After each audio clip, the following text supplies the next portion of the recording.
Welcome to Staring into the Abyss. This is a very special episode. Not really, but it's just two of us, so it's sort of a special episode. I am your, I'll say host, Matt Brandenburg, and with me, as always, is my co-host, Vitlame Mist. Hey y'all! Hi! It's been a couple weeks, and Rich Yeah, is... Easter and everything, yeah. Yeah, the month of March was just insane, so... It was hectic as hell, yeah. Yes. But, yeah, we figured we got to get back. Some people remember us, so we're still here. Rich is sick, and so we're going to do a very fun, sort of different type of episode. We really don't have a story to talk about. I mean, we don't have a thing that we'll go deep into, but we figured it's AuthorCon this weekend, which by the time this comes out, will have already happened. Yeah. But it's basically con season. Like it has the cons have officially started and they're everywhere now. Yeah. We're not even talking, we're not just talking about the States. I have a lot of friends in Europe and they are all going to cons. Doesn't matter what kind of con, just any kind of cons. And I'm actually going, we'll be attending a con in May here in Iceland. Nice. So yeah, it's con season. Why shouldn't we just have one little episode where we discuss how cons are, what you can expect from them, and just do's and don'ts, I guess. Yes, I think that is good. I think do's and don'ts are very important. And just for listeners who are haven't gone to a con, are nervous about going to a con, we figured this would be a good opportunity to just kind of lay it out there. We'll give you the dirty, deep insides of what a con is. I think Matt will probably be more experienced there because I've only been to one con. Oh well, actually, I've been to one in Iceland, and then I've actually been to 3 in Japan. So yeah, I can tell you the difference there. Yeah, actually, that would be really. I like that. And were these like Comic-Cons or just kind of general the 2 that I went to when I was living in Kyushu, which is on the southern island in Japan. That was more just a local, in the town I was in. Nice. But then I went to the Tokyo Gaming Con, I think. Oh. And that was huge. Yeah. So yeah, my husband and I, we went there when we lived near Tokyo. So we were like, yeah, let's just go see how it is, and then we instantly regretted it. Yeah. Because we're from a small island and we do not like waiting in lines. Oh gosh, yes. Yes. I've never gone so I'm imagining that one's probably very similar, say San Diego Comic-Con, which I have not gone to. That one's a week-long craziness from everything I've seen. And so I can't imagine that big one. The Chicago one, which we can talk about in a little bit, is huge, but that's just a weekend. Yeah, usually the ones that that I know of, they usually just run for a weekend. San Diego Comic-Con runs for a week? Oh, I think so. I think it's a long ass time, but you also got to think. That makes sense. It's the biggest one, and they have to try to include everything. Yeah, and that's what I'm thinking makes it last so long. Is that's the Marvel, DC, probably all the film studios. They all are announcing stuff there, so I'm imagining. Yeah. I could be absolutely wrong that it's a week, but I feel like it's a week-long event.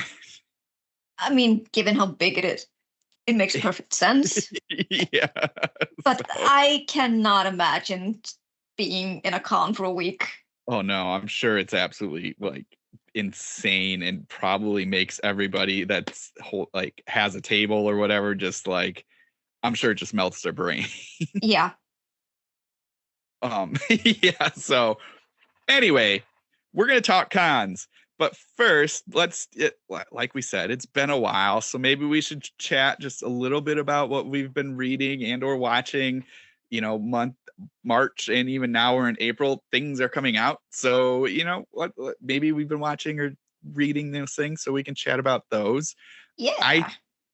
I'll go first, and I'm trying to think because it has been a lot of stuff. Where I should begin. I think I'll talk Harlan Ellison. Harlan Ellison. Let me get those words right. Harlan Ellison's Greatest Hits. That just came out maybe 2 weeks ago.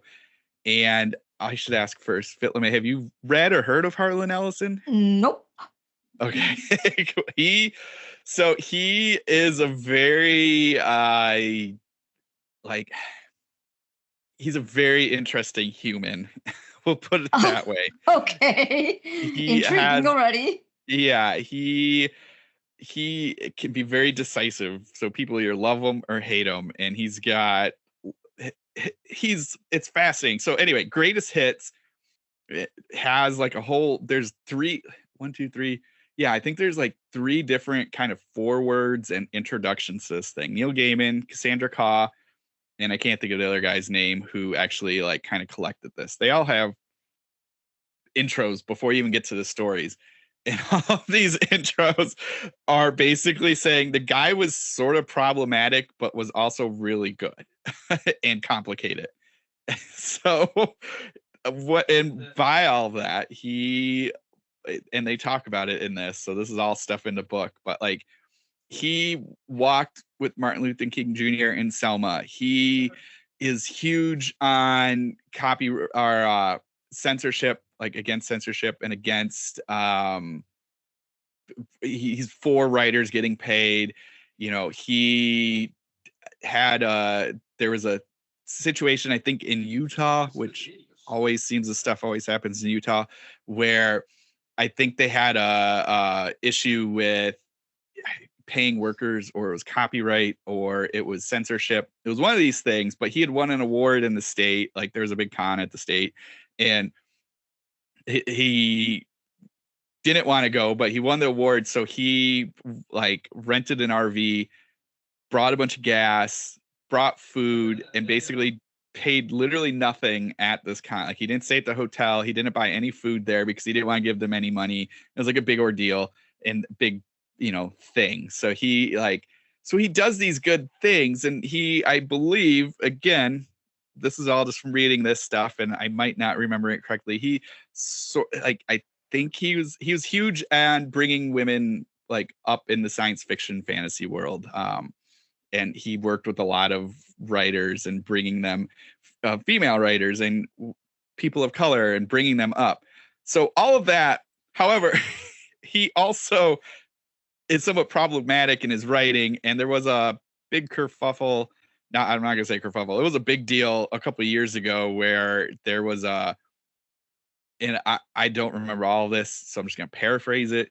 It was a big award ceremony, like maybe it was at the Hugos. It was at something, and there was like a guest of honor award, and he did something on stage at this guest of honor to a female person, and it wasn't a good thing. You can look it up.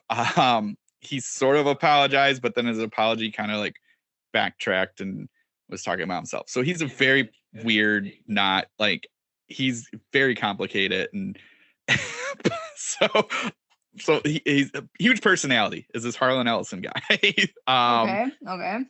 So like, and it's, I guess I'm bringing it all up because it's so fascinating that with these 3 introductions, that's like all of those introductions, all of them like talked about this. And so like, you're kind of, and I've read some Harlan Ellison before.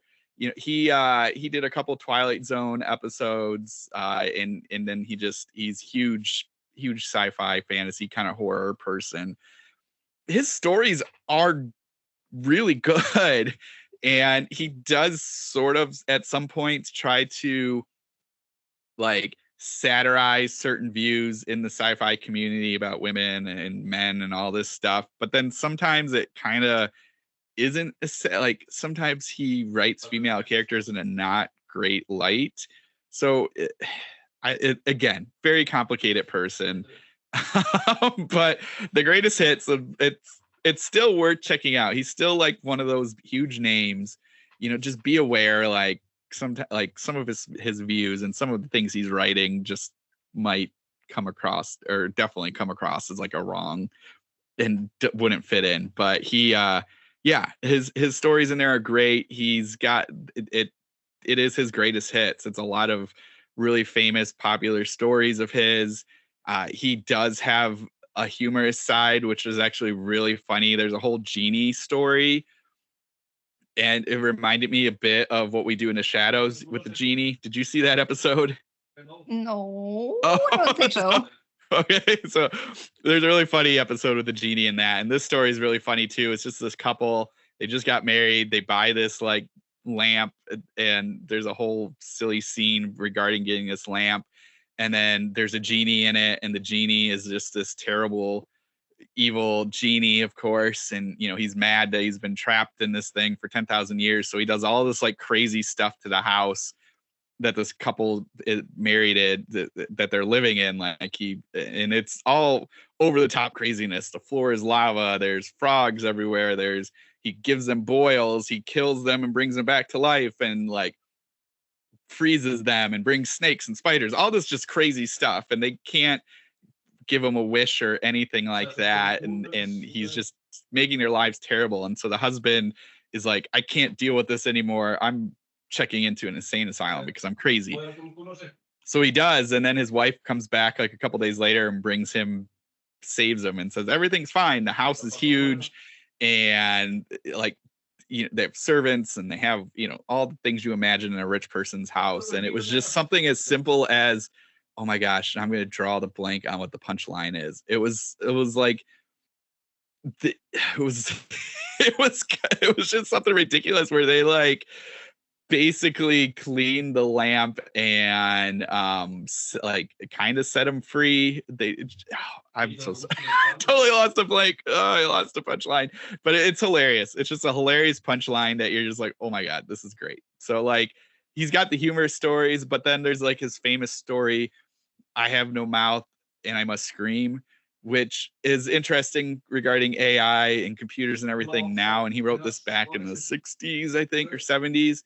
And the story basically is about people building AI to protect themselves, and the AI becomes sentient and realizes like, hey, I'm built here without a purpose, or I'm built here without a reason. And so it goes insane, kills everybody except for 5 people, traps them below ground in this weird giant computer thing, and then just tortures them throughout it all.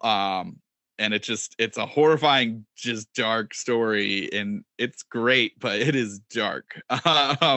So yeah, like, and it's fascinating to read it now with like AI and the way our world is going with everything like that, and just thinking about like a machine like just losing control. So anyway, Harlan Ellison, he is a complicated, problematic person, but he's got some really interesting, great stories. Definitely worth checking out, just if you're looking for older writers that are, that write in our field. So yeah, Harlan Ellison, greatest hits. Nice. What about you? Well, I haven't been doing much of the reading part lately because I'm still like knee deep in world building my own fantasies. So yes, I've just been like, if you count research, then yeah, that's a lot hey. of like a lot of reading for that. Yeah. But I did watch because I'm a huge sucker for Makoto Shinkai. Nice. He is the one who did the movie Your Name. Okay. Which it was like really critically acclaimed. I haven't seen it yet. I've been meaning to, but then I saw that his latest movie, Suzume, came on Netflix last week. And I really wanted to see it, even though I had no idea what it was about. I had seen like ads about it, like think like 2 years ago, a year ago, like Uh-huh. here in the summers and stuff. And I was like, oh, I've been meaning to go, but I didn't have time. So I decided to watch it. It's really whimsical, kind of like in a Studio Ghibli-esque feeling. And Nice. it's about this girl who lives in Kyushu actually. So it was nice to like, hey, I know where she's from. Like I used to live there. And she kind of meets this one guy who is like a college student who is looking for ruins, and she points him out to this like abandoned town, and then suddenly she sees things that other people can't see. Like there's like, and that's why I say this has a lot of Studio Ghibli feeling, because it reminded me of Mononoke Princess with the forest Oh, spirit. yes. So like it was like a huge spirit that was coming out from the abandoned place. So she immediately goes there and she sees a door, like just this door in the middle of nowhere, like in this abandoned place. And when she opens it, she sees like another world, but she can't go through it. But by opening the door, she has let this spirit out, and in what happens is that she kind of travels around Japan to close the rest of the doors where these spirits are. And apparently, these spirits are the ones who cause earthquakes. Oh, nice. So they are traveling around Japan. Unfortunately, the guy, he is also there, but he gets cursed Of as course. her like her little baby chair that she had when she was a girl, like, and it's broken. It only has 3 legs, and he's walking around as a chair. Oh my gosh, that's amazing. It's really cute. It's like that's where the whimsical element is, and she has to come trying like, hey, can you maybe not walk around so people are not staring? So And it's just a chair, right? Does it have a yeah, face? well, it like Or like, her mother made this chair for her, and she did like whittle just kind of like eyes into the okay. back of the chair, but he's not doesn't have any mouth or anything like that. Okay. But it's a really cute chair, and when he's walking, it's like you're adorable. Oh, But that's fun. the animation is really good. Like it, he is really good at drawing, or his production is really good at drawing um, buildings and just the environment. It's a beautiful movie. Nice. And then I like by the third act, I was crying my eyes out because it's super sad. It was a double whammy because it has connections to the Tohoku earthquake, Oh, and it hurt and it kind of hit pretty bad for me because I experienced that earthquake, so I'm like, well, geez. great. Gosh. So like that plus what was happening in the movie, and I was just crying so much. And my husband like came in and he's like, "Are you enjoying the movie?" And then he sees me bawling my eyes, and he's like, "Oh my god, why are you crying?" Oh my gosh. But despite that, if you like, it has this kind of emotional connection to it, but it's really good. The story doesn't seem like it's going anywhere, but it's kind of like that. It's just a journey, basically, Hmm. and it's also the journey of her. Like it's a different kind of coming of age story, but it's like with her trying to reconcile and just come to terms with the death of her mother. Oh, And yeah, it's really good. I highly recommend it. It's on Netflix, so if people are in the mood to see Makoto Shinkai's latest gem, definitely check it out. It's called Suzume. Suzume. And your name, isn't that the thing that got pretty big there for a while, Yeah, right? Yeah. it got really big. Yeah, that's what I thought. So, I all right, I awesome. yeah. I actually didn't accidentally confused him with the director who made Summer Wars, but because they're similar. But Yeah. either way, definitely check out any of his works. Because if you want Ghibli but not Ghibli, this is definitely the one you should look for. I love it. Awesome. So I read Rob Saucedo's Werewolf, Where, Wolf. Oh, okay. So this is a graphic novel, and it is great. It is about werewolf attacking College Point in Texas. I think it's College Point in Texas. It's a college town in Texas that I kind of is figured from the name. fair. This werewolf is attacking people at a furry convention, and so Oh my god, that is hilarious. Okay, continue. it's Please make it a movie.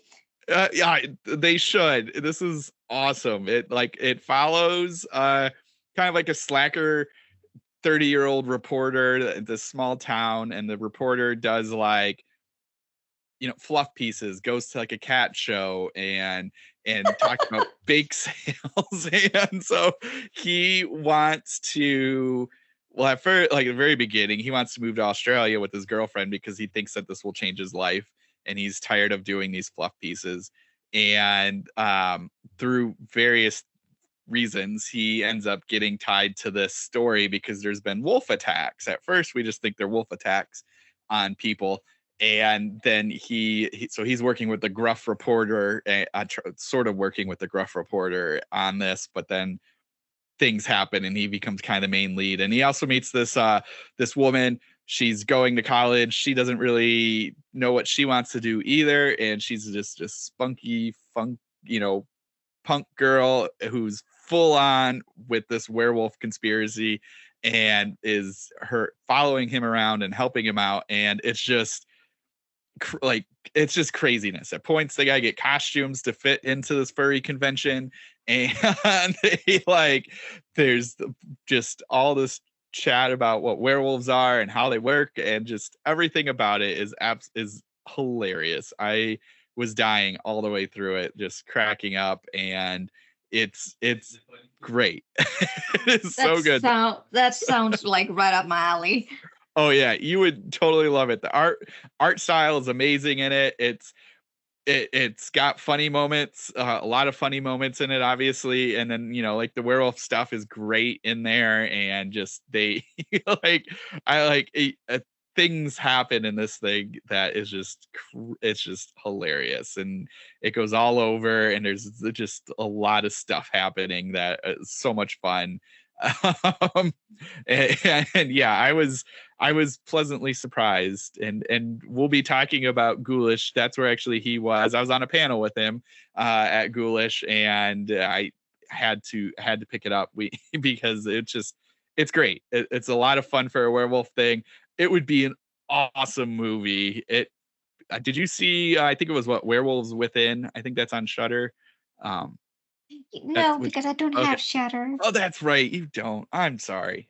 But that's okay. But give me Rex and I will definitely watch it. Yeah. Well, that one's a great one. I don't know where else we can find it, but it's another good werewolf, kind of humorous werewolf movie.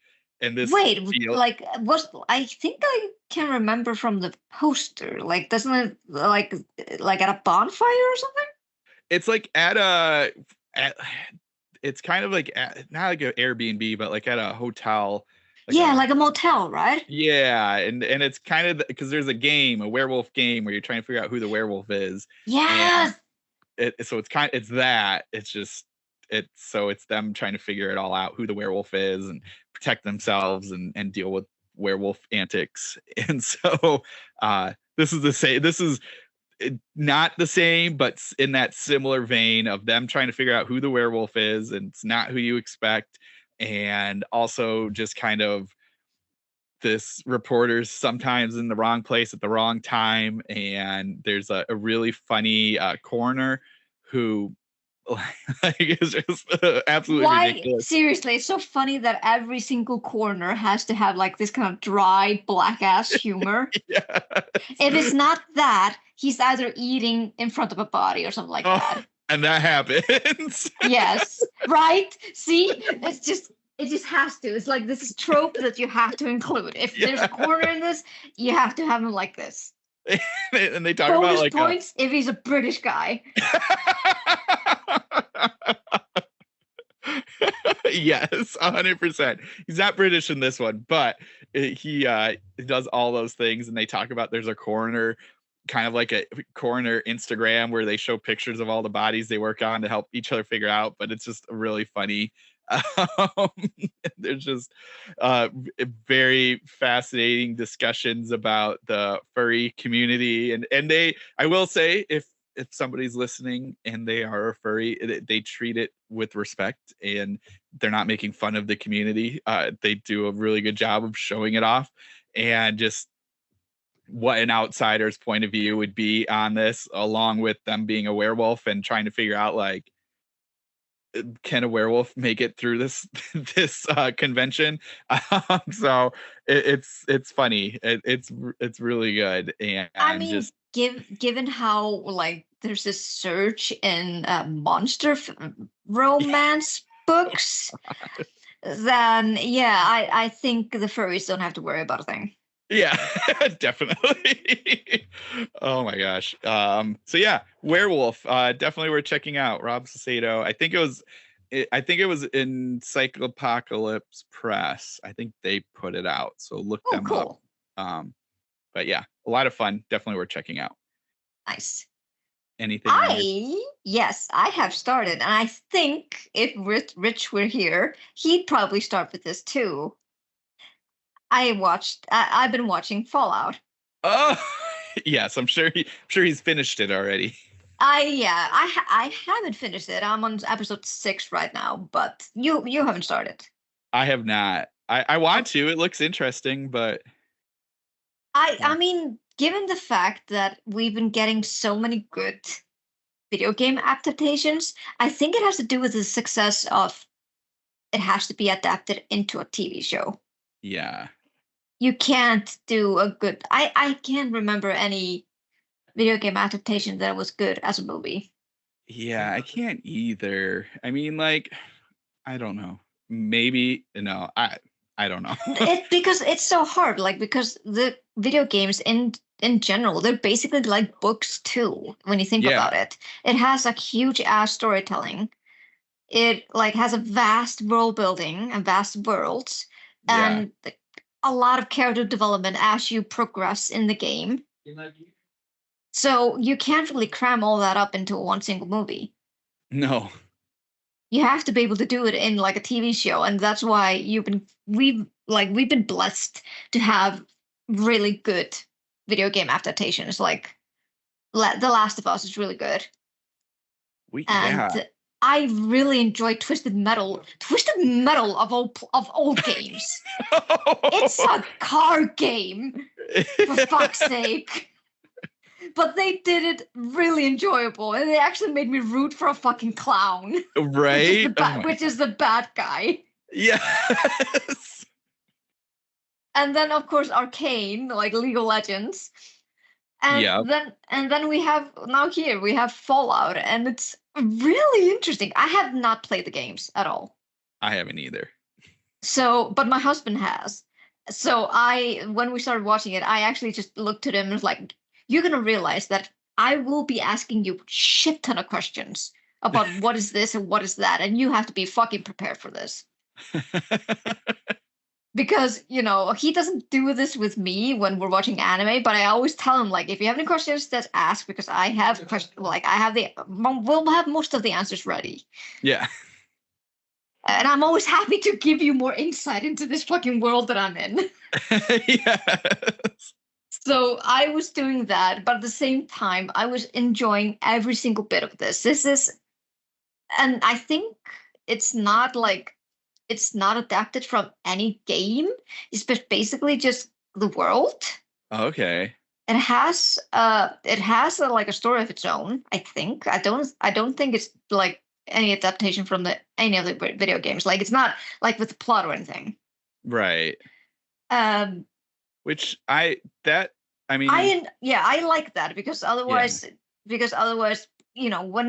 when people were discussing of making The Last of Us, people like went batshit crazy over the yeah. casting.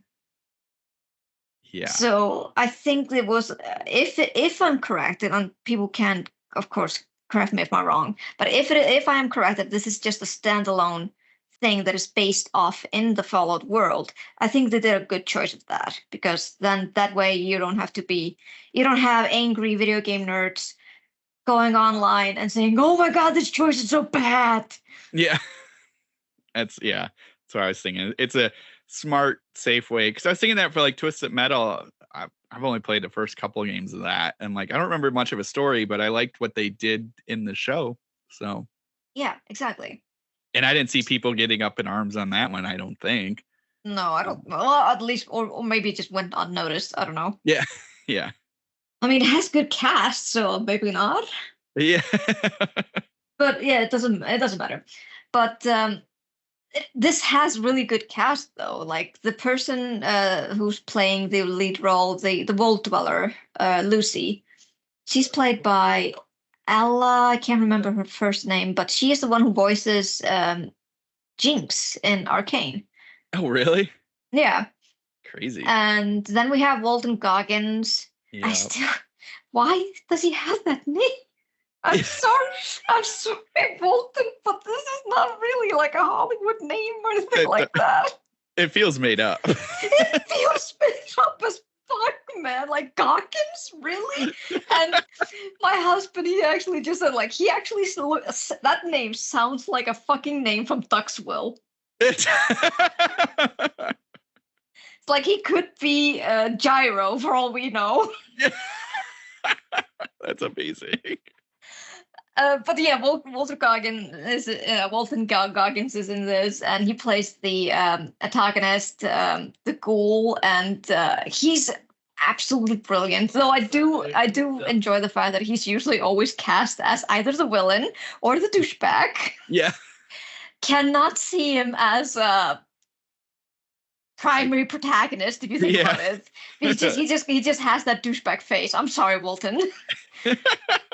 But if it fits, it will sit. Yeah. And he's brilliant at it. Like, he's a really good story behind his villainry. Okay. And the worlds look so interesting, like how it all's made, and like how Lucy is kind of traveling through the surface and just discovering, like, what the fuck?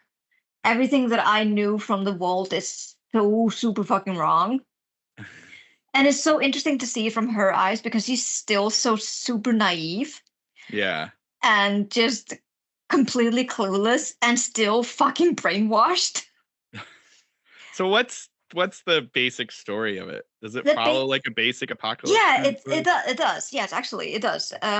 So the first episode is basically there are 3 vaults that we're like following. So there's Vault 31, Vault 32, and Vault 33. Lucy comes from Vault 33. And it kind of starts with that she wants to make it, like, Vault 33 wants to make an alliance with Vault 32. So, and to do that, she will marry someone from Vault 32.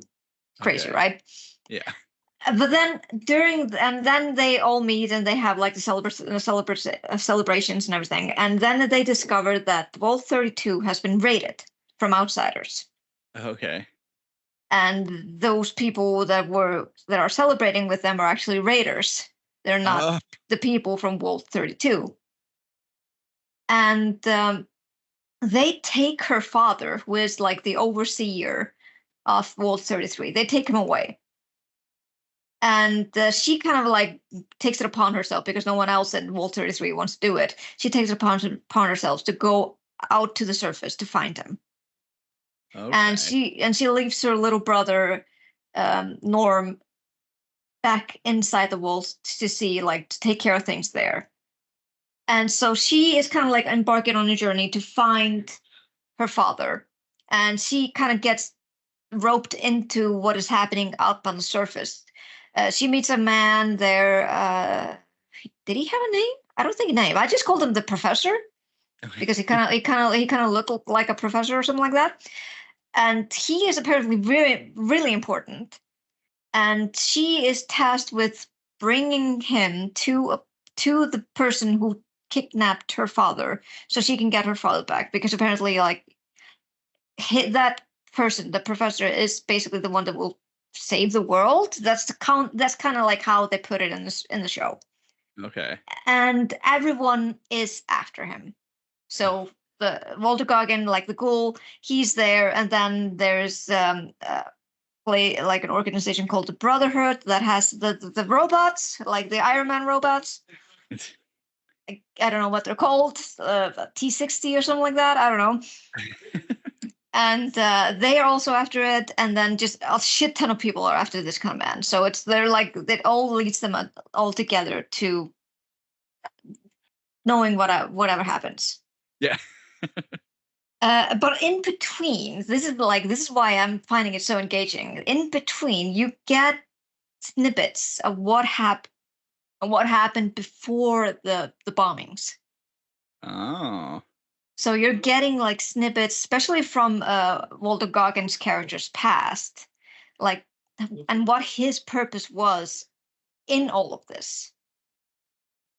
Nice. So like you kind of like at the beginning you kind of feel like he's this typical villain, but now I'm in episode 6 right now, and I'm like, there's something more to you, and I don't think you're all that bad. Oh, I like that. Okay. Yeah. But it's just so fun. I have to mention this, like how they made the ghouls. It's so funny. Like they don't have noses. Yeah. Like they basically just have the cavity, and then they have like the sunken eyes and just bolt. But then whenever I look at Volton, I'm like, he basically look like Deadpool without his mask. Like you look like Deadpool without his mask, and someone just chewed off his nose or something like that. It just hasn't grown back yet. Yeah, it's super funny. I just kept looking at him like, hey, this is basically what happens if Deadpool is bad. Oh my gosh, that's awesome. But yeah, you also get like insight into one of the person who is from the Brotherhood, because he was tasked with finding the head. So they're like at the moment, him and Lucy are like teamed up. But then you also get a really nice, like kind of like a murder mystery inside the vaults.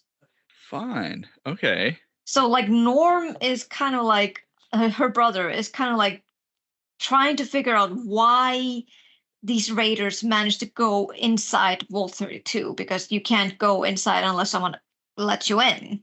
Yeah. And he's trying to solve this mystery, but like the more he goes, the deeper he goes, the worse it's gonna get. And I'm like, he doesn't have anyone there to protect him. Oh fuck, he's so fucked. He's so fucking fucked. Because he's a scrawny little guy. Oh my gosh.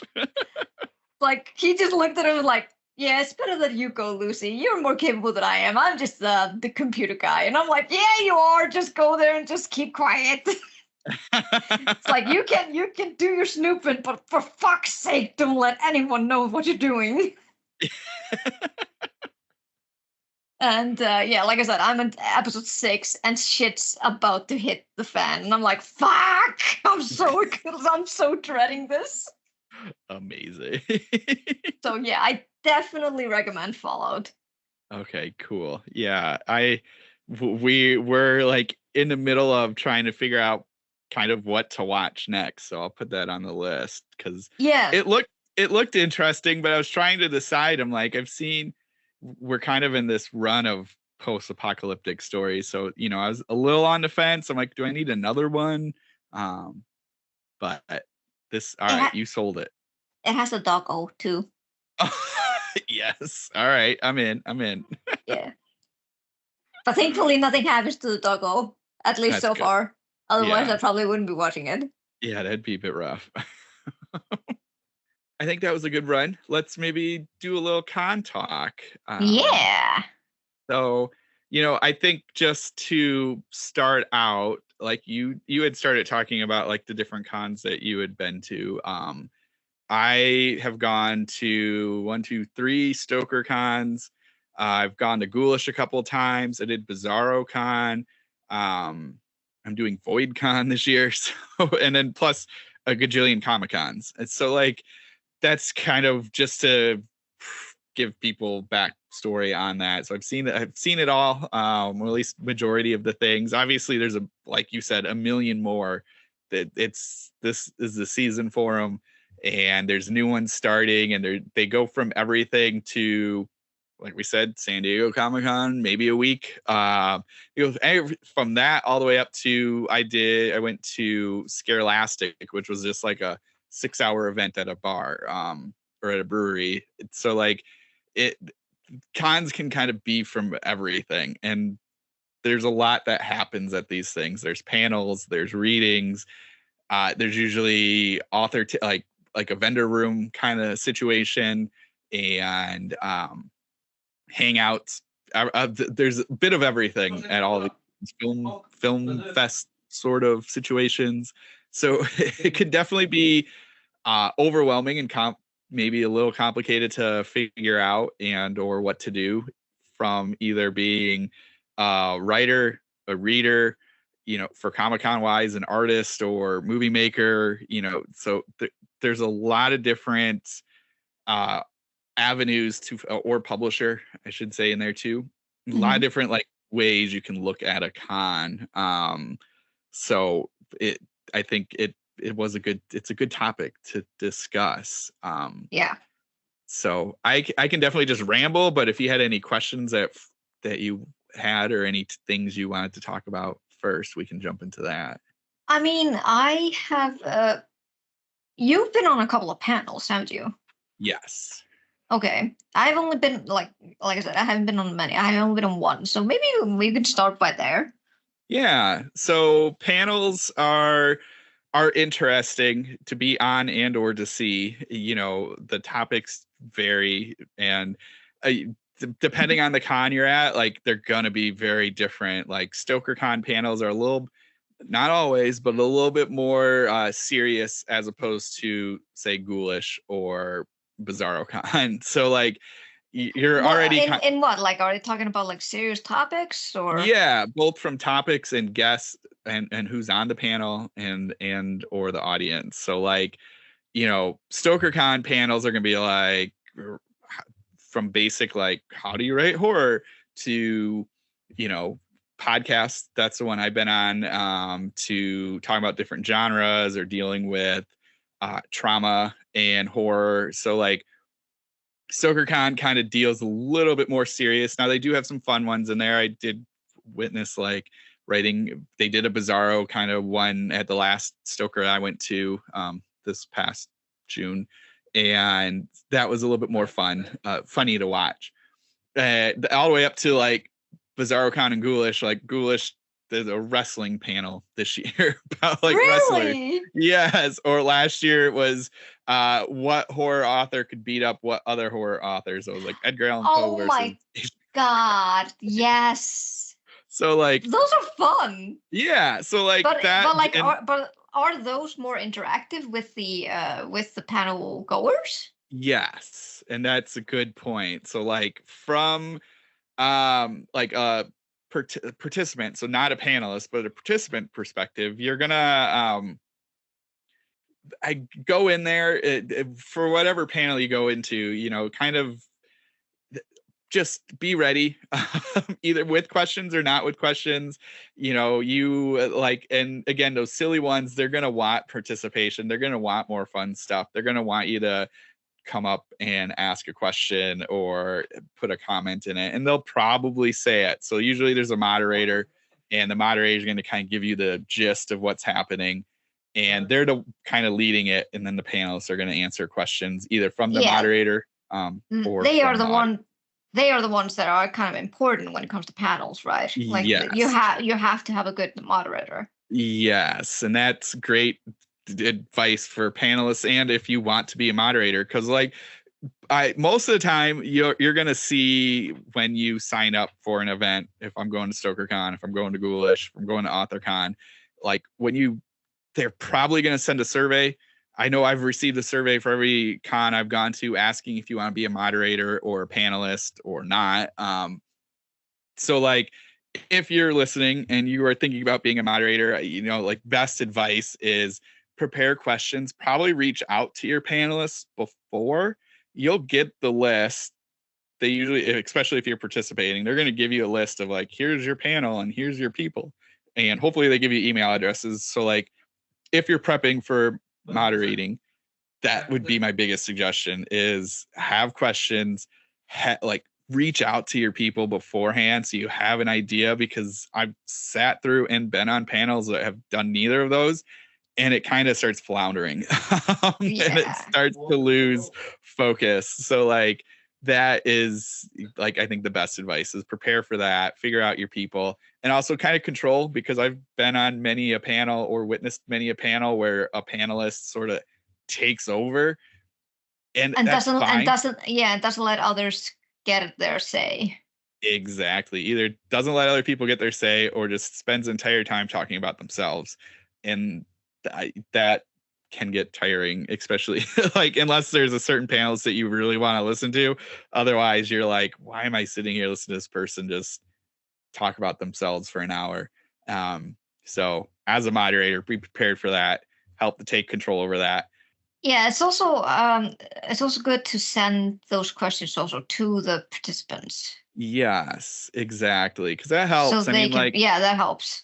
Helps a ton. You can prepare, because I've been on those panels and I had no idea what the questions were going to be. Sometimes you kind of have an idea. Like if I've been on a couple podcasts, there's a general questions people ask about a podcast. So like you have answers for those, but there's other times where you're like, I don't know what to prepare. Like I know what the topic is. I'm hoping for the best. Yeah. So yeah, when I was in Midgard last September, like I was on a panel like for the first time with 5 other authors, and I really appreciated that the guy sent me like just it wasn't like the hardcore questions, but it's like this is kind of like the vibe we're going. Might be nice. these are the questions that I might ask. We just see how it goes and get the ball running and everything. So it was good that I had like at least some guidelines, so I wouldn't be rambling, because I was really nervous about just me standing there and just ramble on, because when that happens, I get super nervous, and then my voice becomes squeakier, and then you don't really want everyone's glass to break. Yeah, that's really funny. And the nerves, I totally get it and totally feel them, and I think everyone does when they're up there.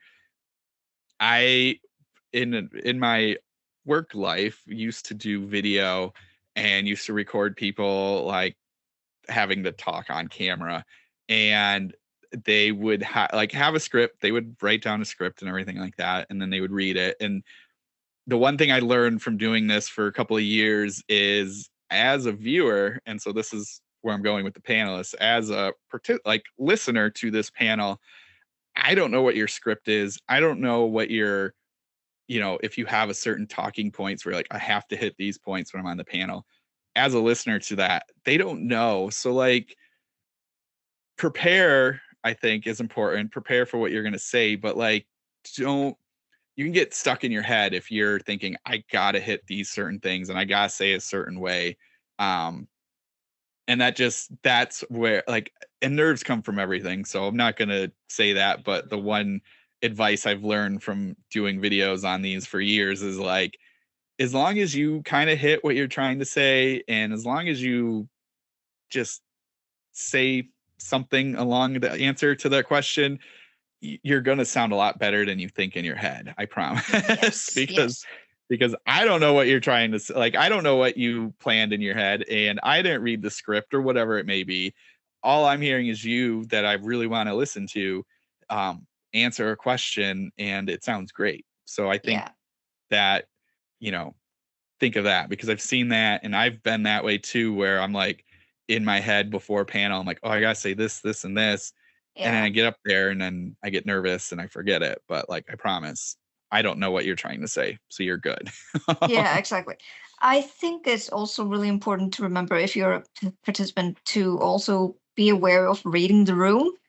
Yes. Especially not just in regards to the listeners who are coming to the panel, but also just get a good feeling of who the other panelists are. Yes.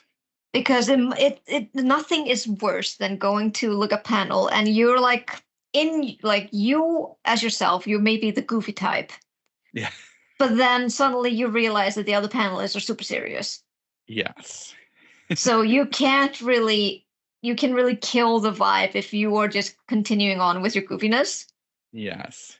But if they are okay with it, then it's okay. But you might have to tone it down. Yes, 100%. I think that is huge because it can come across kind of jerky at Yes. times. And like you can play with that. Like, don't feel like you have to change No, 100% of who you are. you don't have to change yourself at all. But just But just look at yeah, how their vibes are. yes, I agree. And like yes, and along those lines too, like, hey, if you're on a panel and I'm a white male, um, and there's you know female presenting or person of color on the same panel, try not to speak over them or try to speak of their experience. Let them speak their experience. You don't know their experience. It's simple. And if the moderator has a certain question and you don't have that experience, you can just say like, hey, let whoever, maybe they have a better answer. And most Yes. moderators are gonna be good with that, but like, we've all heard stories about this, and we've all, I'm sure, seen YouTube videos of straight white men talking over everybody else with the experience that the other person probably has more experience with. So like, Yeah. it's simple, it's easy, it won't hurt you to No. be quiet and let somebody else speak. No, because you benefit from everyone else as well by listening. Yes. So like, take that opportunity and be a good person and not be a jerky straight white male and speak up. Yeah. So I think that, so yeah, I think that's I think good. I think we've covered panels pretty good now. Yeah, I think so. Um, Shall we the move on to vendors or? yeah, let's do that. And I think that's a good spot too for approaching people. So Yes. um most panels, or most cons I should say, are definitely going to have a vendor room, or at some point a vendor room. Maybe not all the time, or it's going to be just a vendor, like Scarelastic was, that's all it was. There was no panels, it was just a big room of vendor tables. So do you want to talk about like the vendor side or the person buying side? Both definitely, because we are definitely like even us, we're both authors now. We're definitely going to be on the both sides. Yes, yes. So yeah, so what I've seen, and this is actually one positive, like one interesting experience of going to Comic Cons, is because that's 90% of what a Comic Con is the room, the big room, The artist alley or artist alley. There's usually a giant vendor space that's gonna have more bigger publishers and or like comic dealers and stuff like that. So yeah. I think that is, if you've never gone to a Comic Con, and hopefully if they have one around you, go around and check it out and go to Artist Alley, because you're going to see every type of person behind the table. And what I mean by that is you're going to have the carnival barker, hey, buddy, come over here and buy my comic, to the person that is either on their phone or drawing and doesn't think you exist and looks mad that they're at this table. Yes. and as a listener, as a person who maybe wants to have a vendor table at some point, this is a great learning experience, is to go and see what that's like and see how you feel and determine what feels best for you. Yes. Because that's going to carry over to writing, to like more literary cons for sure. You're gonna have that person who is gonna yell at you across the aisle and tell you to come over here and read their book, and talk you up a storm and try to sell, and which obviously that's what they're there for. They're trying to sell stuff, but Yeah. you might not like that. You might find that giving you anxiety. That might embarrass you and or them, or you might just not want somebody yelling at you to buy their stuff. So don't Just do be that. prepared. Yeah, just don't be prepared that there are always going to be all kinds of vendors. There will be Exactly. there will be the silent ones. There will be the ones that will just smile at you and just say, "Hey, if you're interested, you can take a look at my stuff." And then there will be the loud ones. Yeah. Yeah. And like from behind the table, I mean, like it's tricky as a writer and somebody selling at tables. More than likely, you had to buy this table, like buy a Yeah, ticket to get to this table. So that's going to cost you money. You had to yeah, buy your books. So that's costing you money. You know, yeah, you get hotel, all these things add up. And it's, so in your mind, you're like, this is where I'm hopefully going to make the money back. Um, yeah, yeah. you're probably not at first. Oh no, no. So just accept that. There's a great, and this was like a couple of years ago. I think it was Nick Mamatas did a great breakdown of his cons and his experience with selling at a con, and it was the best thing I've ever read. Even though at the time I wasn't selling stuff, and I've only recently started selling at cons, but it's the best like preparing, which is like those first couple of years you're going to be operating at a loss, but your hope is to get to seed for the future, to seed cons, to seed people that will come back and start wanting to buy your stuff. And then that's what he was saying he saw. He's like, somebody might not have bought my book the first year. All they did was grab a bookmark, but they followed me on Twitter or whatever. Next year they came, they bought a book, and then the following year they bought 2 books and blah, blah, blah, blah, all the way through. Mm-hmm. So like, think about it that way when you're behind the table. Oh yeah, like first session, or like the first con you're going to as a vendor, definitely just think of it as you're making connections. Yes. And that's like, yeah, I think the biggest, think about you're making connections, you're hoping that you'll have somebody for the future. And if you come back, that's going to be good. You know, and be like said earlier, you know, just say, hey, you know, here's some books that I have. If they come by your table, be nice, be polite. This is a And potential. and if you really want to attract people, have free candy. Yes. Oh my gosh. Or yeah, free besides the bookmarks, or, you know, if you use a business card still, have candy or goofy little things that you can just give away. Spider rings, whatever. Whatever's and what's even better is like if for some reason it's tied to your whatever you're selling, that would even be cooler, because then it's getting in their head like, oh, this book is about X and I have X here. Mm-hmm. So like that, and be prepared. Like hopefully they have Wi-Fi at the place, so be prepared for that. Make it as easy as possible for somebody to buy your book. Yes, so that's something I need to I need to prepare for next time. Like the first time I had a table, which was in Midgard in September, I like my booth or my table was actually all right. It looked okay, thanks to my husband, because he was like, "Do you want me to go to the store and buy shit for you to prep it better?" And I'm like, I hadn't even thought of that. Yes, please. So like he bought like a linen cloth and everything to put it on, and it looked really good. And I had decided like beforehand, like I need people to come here. So I went to Costco and I bought like a shitload of candy. Nice. Just like these little fun size bags of Haribo gummies or something like that. And I had them like on a bowl, and they're like, and people weren't interested. They're like, hey, at least you can have candy. Yeah. And that's great. I think that's like the best. And just be like, and from that side, just make it as easy as possible for them. Have candy, be friendly, be open to talking to them, be open to the fact that somebody's going to walk right past you and not look at you or the table. Be fine with somebody picking up that book and putting it right back down. All these things are going to happen. For the personal side of me, like I'm not a big pressure salesperson kind of thing. And oh God, me neither. I can't. It's just so. It gets my heart pumping. Yeah, it's hard. And like, and I get it, like, again, from Comic Cons, seeing that, like, if you've been there all weekend and everyone's been walking past you, you might want to try that and be like, hey, come here, I got this great story, what are you doing? Oh, you know, like, Yeah.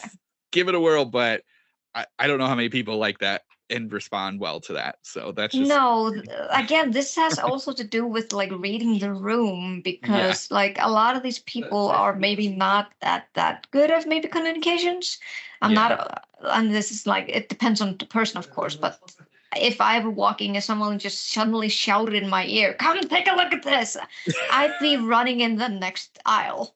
Yeah, exactly. Yeah, just be like, nope, not buying anything from you, even if it's No, the thing I want. no, I really personally just like it when I go up to the table and the person is just like smiling at me and then, hey, do you want to see what I have? And then just that kind of just normal question. What do you Yeah, have? yeah, and Like exactly. I went to like when I went to Brighton with my friends in November, we we went to a little small like anime con there. And we basically just went well, like for me, I basically just went there for the artist alley because I like because as an artist myself, I like supporting them. They didn't have a whole lot of artists there, unfortunately, and they were more catering toward like anime fans and everything, which is fine.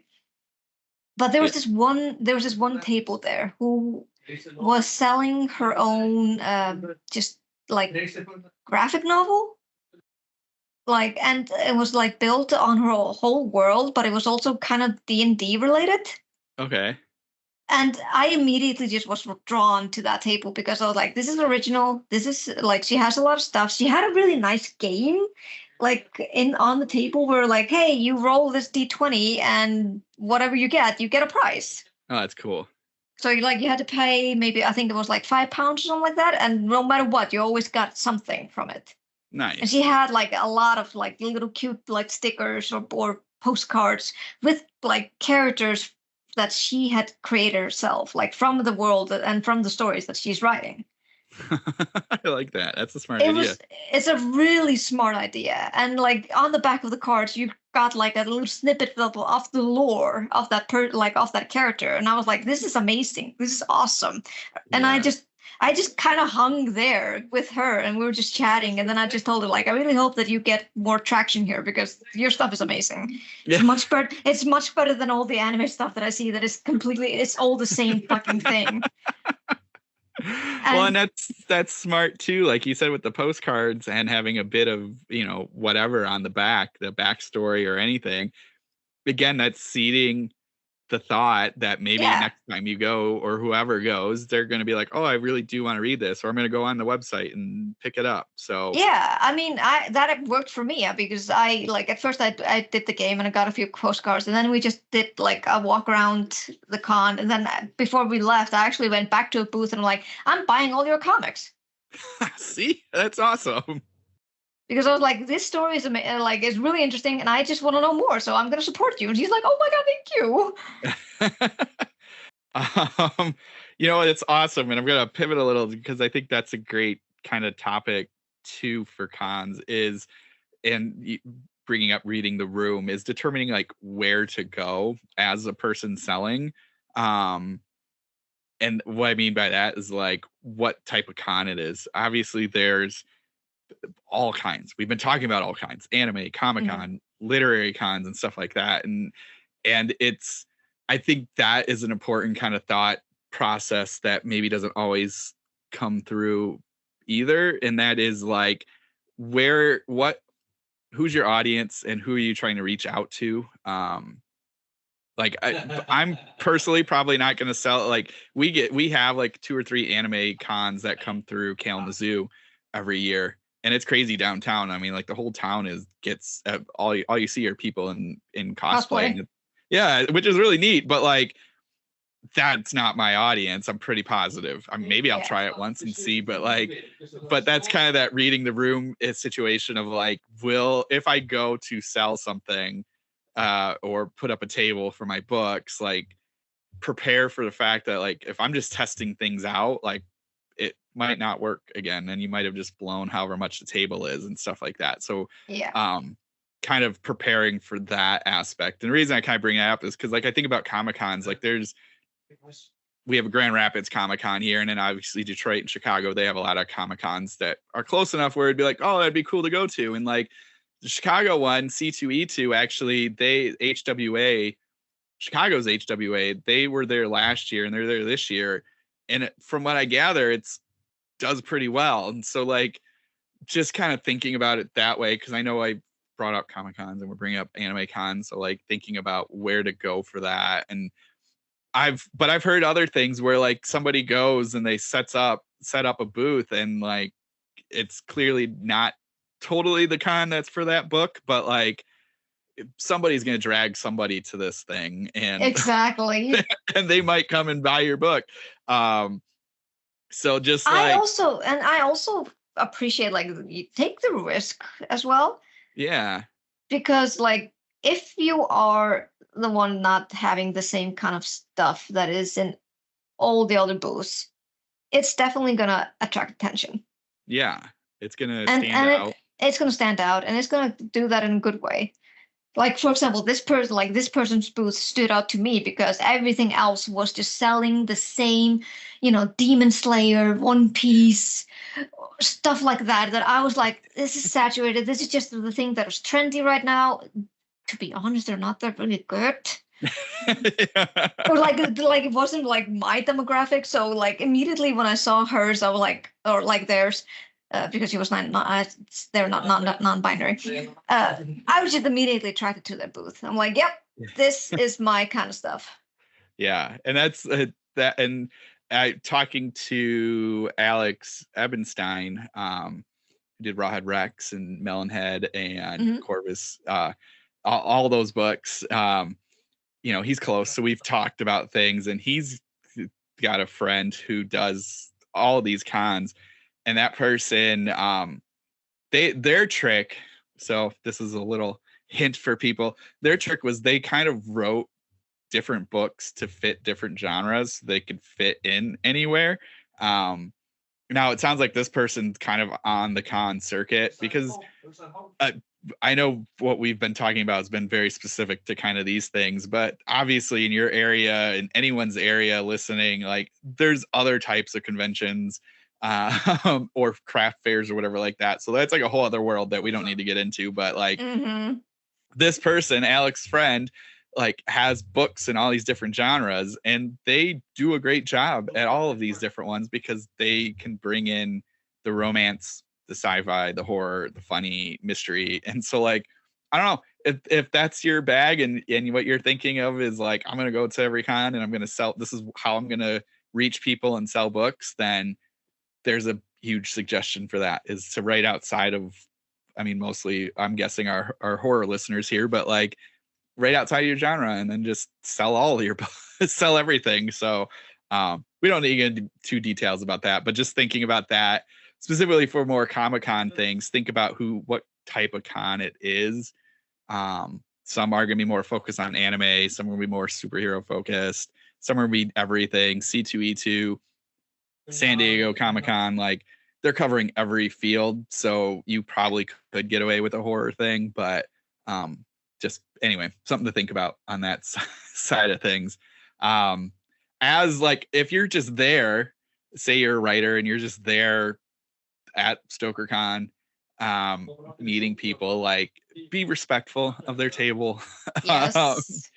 was actually gonna like drop that in, like just all in all, whether you're a vendor or you're a person just going in a con, just be respectful. Yeah, be nice. You talk to, most of the time people at those tables, they're gonna want to talk to somebody. If you like, again, Ghoulish and StokerCon and some of these other ones where it's a 3-day event and their vendor room is open all day, they're going to have downtime. So like they'll be happy to talk to people. But like, don't be rude.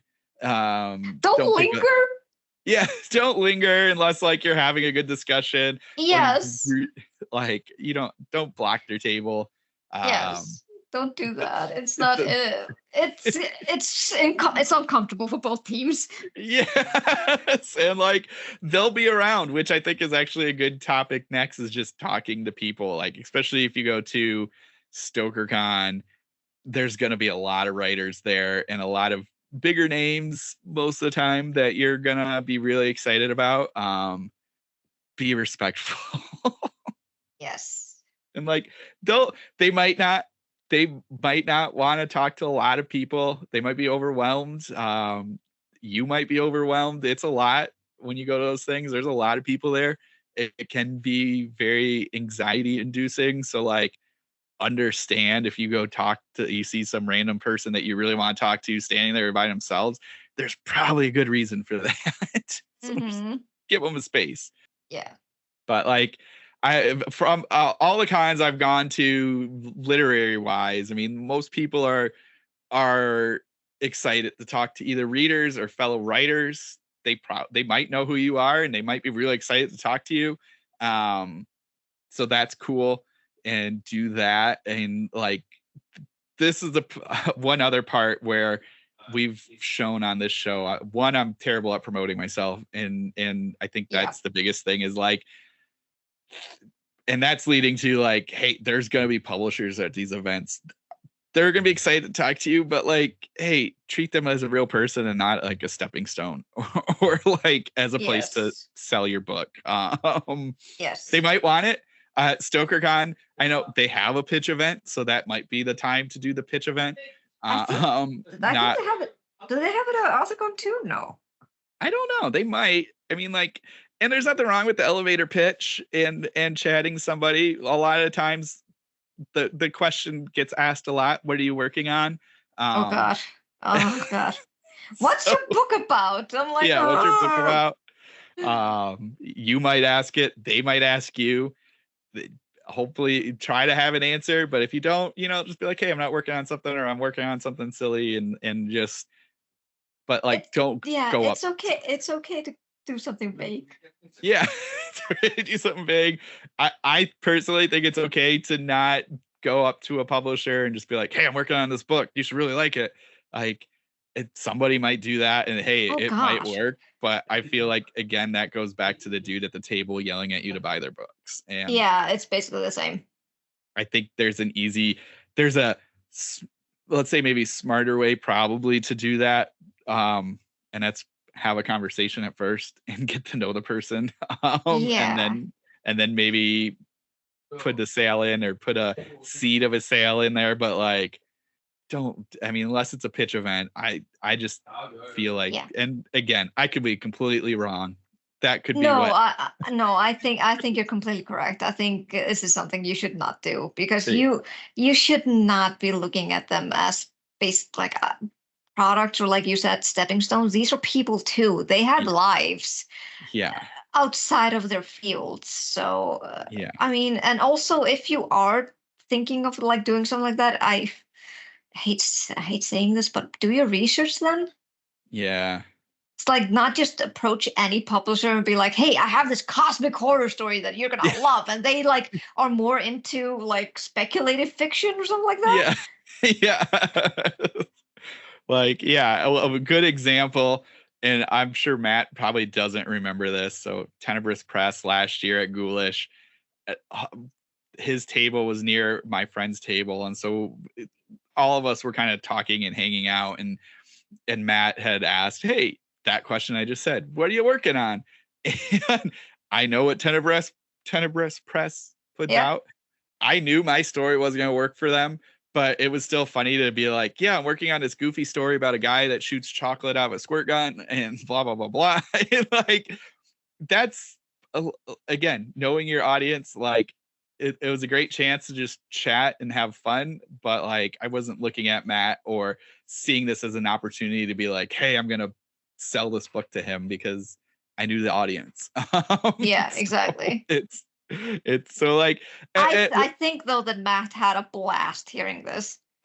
Yes, he definitely had a funny smile on his face, and so that's all that mattered. Yeah, he's the type of person who'd be like, I want to hear all your weird shit. And then he's like, and then in the back of his mind, I don't know if it'll fit, but I'm Yeah. gonna have a blast. Yeah. So that was great. And I think what that actually kind of leads to that conversation you have will hopefully be memorable enough that they'll think about you. And then if you down the road submit something to them, I'm not going to submit the story to them. But if I'm down the road going to submit something to him, at least he has a name and a face to who it is and has had an experience with me. And so I think that's the best part to think about for cons and talking to people and publishers and other writers, is having that kind of more personal connection, so that down the road, if you want to publish with them, they're at least familiar with who you are. Again, if there's a pitch event, if you know that they're looking for something that you're working on and you have a conversation and then maybe you can talk about your thing, that's fine. But like, treat them as people. Yeah. And I think that's the other thing too, just like with all of these cons, there's going to be downtime. There's going to be quiet time. There's quiet time's not the right word. There's going to be time where you're just kind of hanging out, and there's going to be other writers hanging out. If they don't look busy, you can say hi, depending on the person and depending on what they look like, as in like, do they look anxious? Do they look like they're busy? Do they look like they need a moment by themselves? Give them that moment. But like most of us are, it's great to have friends. And so it's great to kind of have a conversation and stuff like that. But just, again, hardest thing to just get in your head, respect the people. It is, yeah. I'm still like dreaming of the fact whenever I'm really hoping that I can go to AuthorCon next year.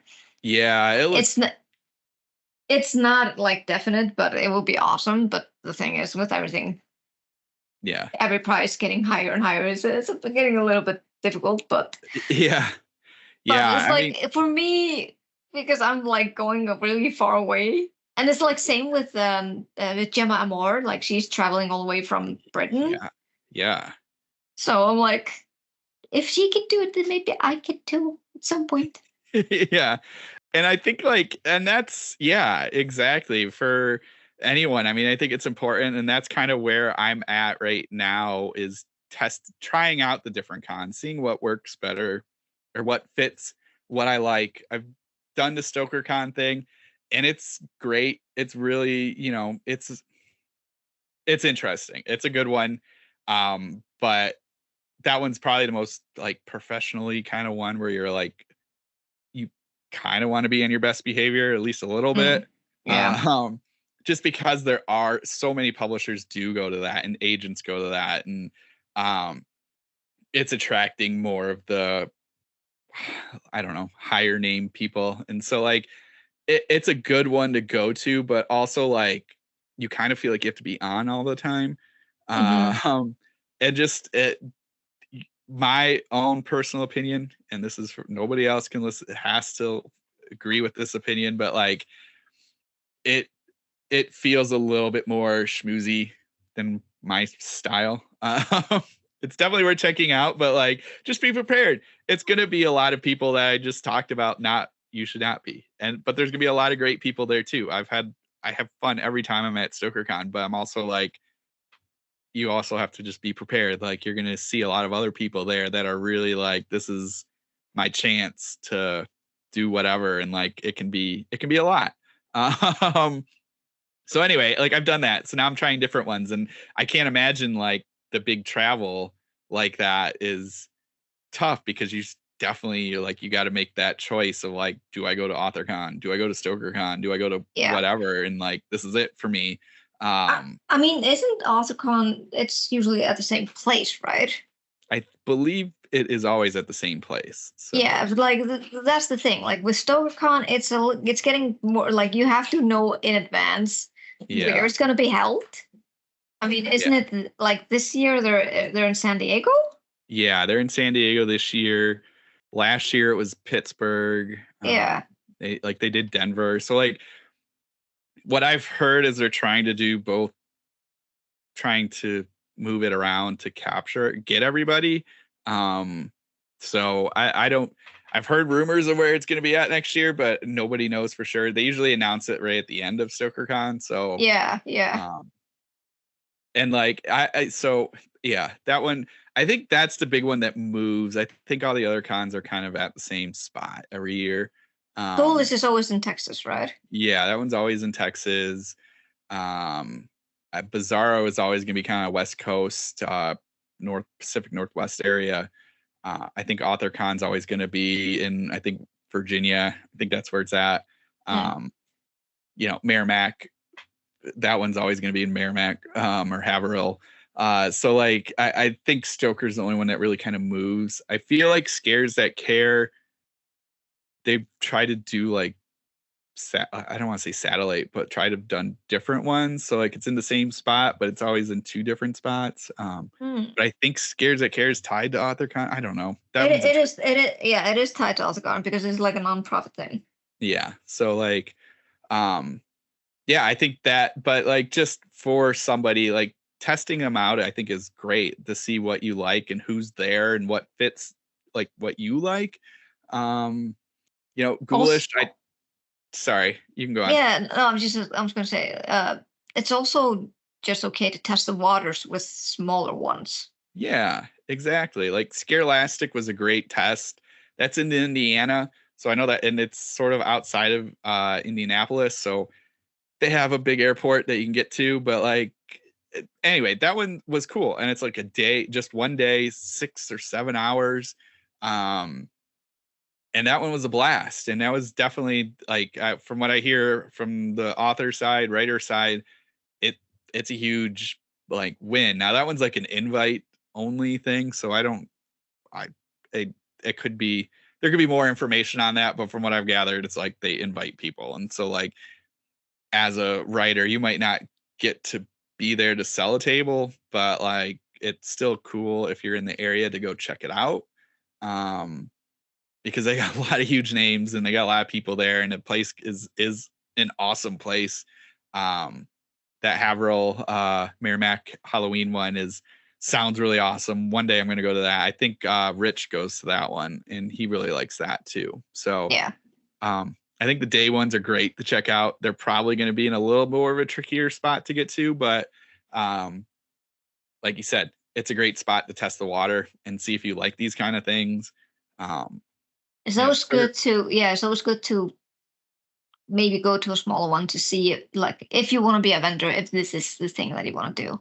Yeah, exactly. And yeah, I think it's great. Yeah, just to see, do I like this kind of thing? Am I gonna be the writer that doesn't go to any of these cons, which is totally fine.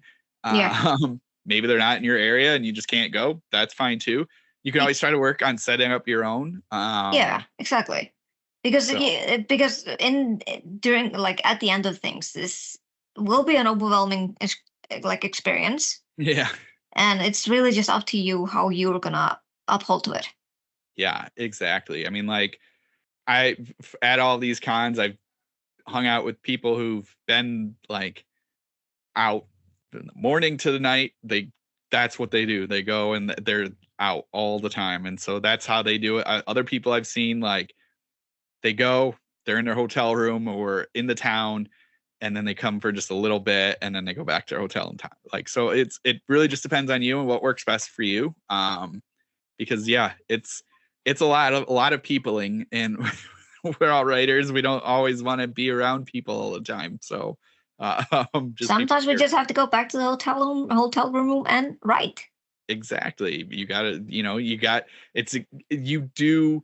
What I will say for all of these events is that you definitely can get inspired and be really like ready to do some writing after or during. You're around all these creative people. You're more than likely talking about creative things. You're inspired by somebody there at their table. Yeah, every con I've gone to, like, you get the bug, like you get a nice like boost. So that part's great. You make new friends, and you might have conversations afterwards and stuff like that. So it's huge. And it's funny, like when you meet people and you realize they're from a similar area. Like Alex, like I knew was always in Grand Rapids or in Holland, which is really close to where I'm at, but I never met him until I was at StokerCon in Pittsburgh, and now we hang out. So like it's just that's awesome. Yeah, and we're actually, it's funny talking about it because after Scarelastic, we both were like, we need to do this in Michigan. So you do get kind of inspired to do that and start thinking about those things when you go to those. So it's definitely, yeah. And bring money because you're probably going to buy a lot of books. Yep. Just be prepared for that. And also, I forgot to add this. Like, if you're a vendor, also be prepared that not many people might not carry cash. Yes, and that's the prepare. Like, I learned it from going to concerts, and I've seen it a little bit since then. But it's like if you can get a QR code, print it somewhere, or have a square, that's going to save you a lot of headache. Yeah. So that's always good. Like if you have a bookmark or just on a business card or anything like that, just like QR code with access to your books helps a lot. Yep. And PayPal, also Venmo, they give you QR code. Yeah, exactly. And yeah, like I had this is what happened to me when I had my first table at Midgard. I didn't realize that so many people, and it is stupid for me thinking this because we use our cards everywhere here. There's very, very seldom that you see people pay with cash here. Yeah. At least here in Iceland. I think only the elderly do that now. Oh, that's funny. Yeah, this generation, like the millennials and boomers, no, they're just we stick to the cards. Yeah. And I only brought like cash, like just extra cash, and then I had just something where people could put the cash, and I was like, yeah, this is fine. And then a lot of people were like, oh, you don't have a card reader? And I'm like, fuck. Yeah. So I had to come up with a solution like, no, and because I didn't have the PayPal QR code, I just told, like, I gave him, I like open up an app called Eur, and people can send money through that. Nice. So it's like, if you want, you can just do it through there. And but people usually just came back and went to an ATM machine and just gave me money, thankfully. But yeah, be prepared for that. Yeah, that helps a ton. Making it, because sometimes you might lose a sale for that. Yeah. Oh, 100%. And like be prepared too hopefully they have Wi-Fi or good cell service. Because that can be a headache too if that doesn't work and then you don't have cash. You could lose that sale. So be prepared for that. For sure.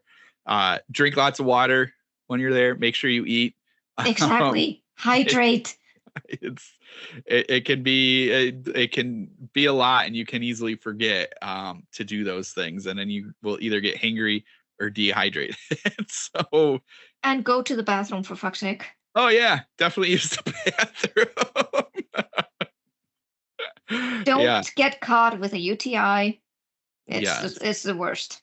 It really is, and it's so easy to forget because you were there. A lot of people, you're either selling, you're buying, you're talking, you're running around from panel to panel. It can be a lot, for sure. So take those breaks. Make sure you drink. Make sure you eat food. Go to the bathroom. So I think we gave people pretty good information. I don't know if there was anything else you thought about that you wanted to say about cons. For the most part, just have fun. Yeah. Cons are for fun. Exactly. And con is for, this is for the same people that enjoy the things that you do. Exactly. I think that's exactly it. Have fun. The one thing that I do at cons, Comic-Cons, whatever, is I try to always at least buy one or two things from somebody I've never heard of or a book I've never heard of. Me too. Especially like Comic-Cons. I mean, you said Artist Alley. That's my favorite spot too. And that's where you're finding like the one little indie guy who drew, published, stapled everything, their comic book. I'm going to pick up that guy's book as long as he's cool.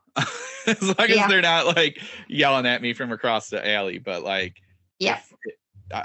because we all know that grind and it's cool to support. So it's awesome to go buy that book from the big author that you've been wanting to meet. But I think it's even cooler to go buy something from somebody who's did that themselves and you've never heard of them before. So yeah. Awesome. Well, I think that was quite a bit of con information for people. Hopefully that helps a little bit. Vitlame, anything to plug? Social medias, all that fun stuff. Yes, I am on Twitter at Vitlame, and I'm basically just putting a little, just writing updates from time to time, and also promoting my books when I figure out, like when I remember to do that. I'm also on Instagram at Fangs and Light, and I also have a website where I desperately need to update where you lovely listeners can buy my books, but it's vitlaminessedauthor.com. Nice. Yes. Yeah, I'm still following and eagerly excited for this fantasy thing. So. Oh yeah. Hopefully, I mean, I started writing it yesterday, so yay! That's awesome. Oh, that's super. Like, yeah, I think it's so cool, and like that's kind of what I grew up on. It was a lot of fantasy stuff, so I've always like thought about it, but just have never done the dive into it. Same. So. That's why I'm like, it's daunting. Yes. As for me, I guess my book And Out Come the Toys from Unnerving Books is available on Amazon, paperback, ebook, so you can get that. Get that book. It's so horrendously gory. Yes.